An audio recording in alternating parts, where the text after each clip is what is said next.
let us now hear from our 1st District Representative, siguradong bumangon tayo, Ken Sandro, Ferdinand Alexander Sandro Marcos!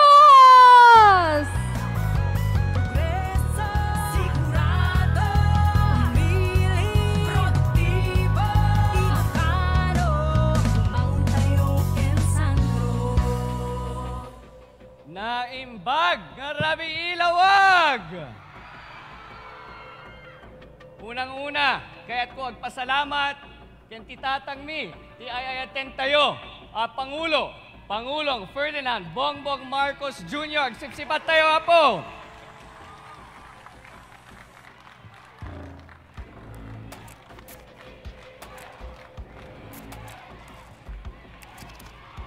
Amoyo, Apo!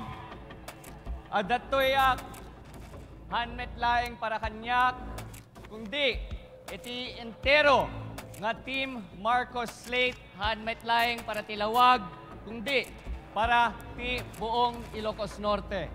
Nung nakaraang panahon na nakaharap ako sa inyo rito nung 2022, ako po ay isang newcomer at nagpapakilala lamang sa inyo bilang kandidato para diputado ti Primero Distrito. At itong 3 taon po na ayayaten kayo, Apo. I love you. Ngayon po, ngayong 3 taon na lumipas na, nakatado ti aramiden ko, ito'y Primero Distrito, pero nakatadupay, ti kayat ko, ti aramiden ito'y nakatadupay, ti kayat ko, aduras, ito'y probinsya, ti Ilocos Norte, Apo. At amoyo, Apo, nung tayo po ay nagsimula, marami pong programa na isinabi namin, na ilalatag namin dito sa Primero Distrito. At nais ko po ibalita sa inyo, ang ating bypass road dito sa Lawag, meron ng solar light. Ang mga iba't ibang barangay, nailawan na rin namin.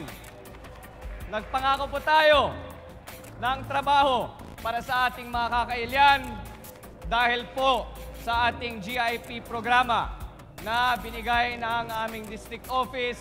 Karamihan po ng aming kabataan ay ngayong may trabaho na dahil po sa SLP program na ilinatag ng aming opisina.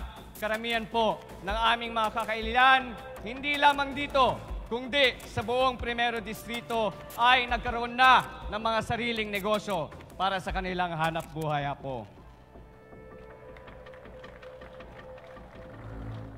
Pinagtratrabaho din namin sa Pagudpod ang tinatawag naming Patapat Viaduct. Isa po yan sa mga flagship program ng ating minamahal na Pangulo para sa ating minamahal na probinsya. At sa awa ng Diyos, Apo, kahit adatoyak nga humihingi, ti-support tayo, ay sa awa ng Diyos ay hindi ako nagkaroon ng kalaban ngayong halalan na darating. Kaya magkakaroon po tayo ng pangalawang termino. Pero kahit papano, Apo, ang pangako ko sa inyong lahat, hindi ko lang itultuloy iti programa ti Primero Distrito.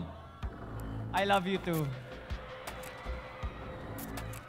Hindi lang natin itutuloy ang mga iba't ibang programa ng Primero Distrito, kundi papalakihin natin, papagandahin natin, at sisiguraduhin natin na makakarating po ang ating tulong sa lahat ng kakailian, hindi lang sa Primero Distrito, kundi sa buong probinsya ng Ilocos Norte. At higit sa lahat, Apo, adatoy tayo, ito'y alawag, isa sa mga syudad na napakalapit sa aking puso. Dito po ako lumaki nung governor pa, si Apo Pangulo. Doon lamang ako nag-aral sa Kids College. Doon ako lumalaki. Dito ako sa Capitol, pumupunta, sumasama ako sa aking tatay. At nakita ko po ang kailangan talaga ng ating syudad. And tama po ang sinabi ng ating simuruno nga Vice Mayor. Lawag deserves better. Lawag deserves more. Lawag deserves Alcid Lau for Mayor and Vice Mayor. At ang ating Team Marcos na slate para bokal at saka konsehala po. At laging may nagsasabi na ipinili lang namin si Brian dahil kaibigan, dahil malapit-lapit sa amin. Nakita po nyo sa kanyang speech kung ang ilang plano niya para sa ating minamahal na syudad. Nakita nyo kung anong gusto niyang mangyari para sa kinabukasan ng Lawag, para sa ating mga minamahal na Lawagenyo. At magdadagdag pa ako dyan. Dahil wag natin po sayangin ang itong pagkakataon na naibigay natin sa atin ngayon. Dahil po, kapag lumipas na ang susunod na halalan, ang ating minamahal na Pangulo, 3 taon lamang ang natitira. Nakita po natin, nung lumipas itong 3 taon, medyo nakulangan ang mga nangyari sa Lawag. Ang maipapangako ko po sa inyong lahat ay kung mailagay nyo po si Apo Brian at si Apo Handy bilang Mayor at Vice Mayor, makikita nyo kung gaanong kaepektibo ang pagtutulong ng national government dito sa Lawag. Makikita nyo kung gaano kakanda ang mga programa na ilalatag dito para sa mga Lawagenyo.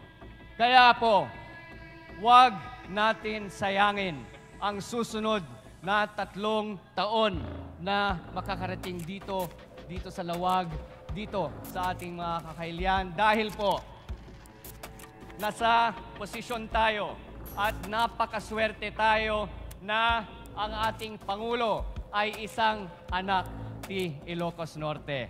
Kaya manigurado tayo na magkasundo po ang syudad, magkasundo po ang opisina ng Primero Distrito at magkasundo po ang City Hall. Ang mga pinangako po ni Mayor Brian Alcid, hindi lamang pangako. Alam nyo bakit? Sisiguraduhin ko at ipaglalaban ko ang pondo lang lahat ng proyekto na yan sa Kongreso pagbalik namin sa Juna po.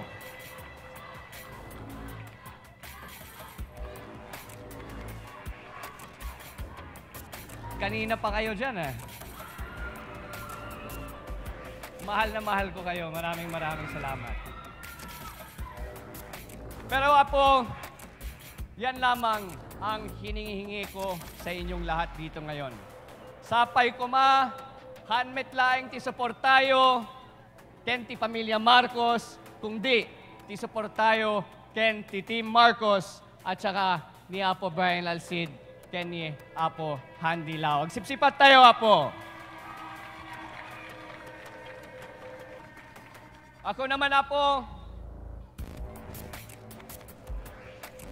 sa 3 taon na lumipas, nung ako ay binigay ng karangalan para may kapagserbisyo dito sa Primero Distrito, wala akong naramdaman kundi ang inyong pagmamahal, ang inyong suporta at ang inyong tiwala sa akin bilang diputado ng Primero Distrito. At pangako ko po ay lahat ng suporta at lahat ng tiwala na ibinigay nyo sa akin, dadalihin ko po yan sa aking pangalawang termino at sisiguraduhin po na tuloy-tuloy ang tulong na makakarating dito sa Primero Distrito at dito sa Ilocos Norte, Apo. Kaya po, sana kahit walang kalaban, hanyo alipatam, numero 1 sa balota, Congressman Sandro Marcos. Iboto nyo po. Diyos unay, tiagnina, agbiyag, ti Ilocos Norte, agbiyag, ti Primero Distrito, agbiyag, ti Syudad, ti Lawag, Apo. Diyos unay, tiagnina, na imbang rabi tayo amin, Apo. Maraming salamat, numero 1 and the only one sa District 1, Congressman Sandro Marcos!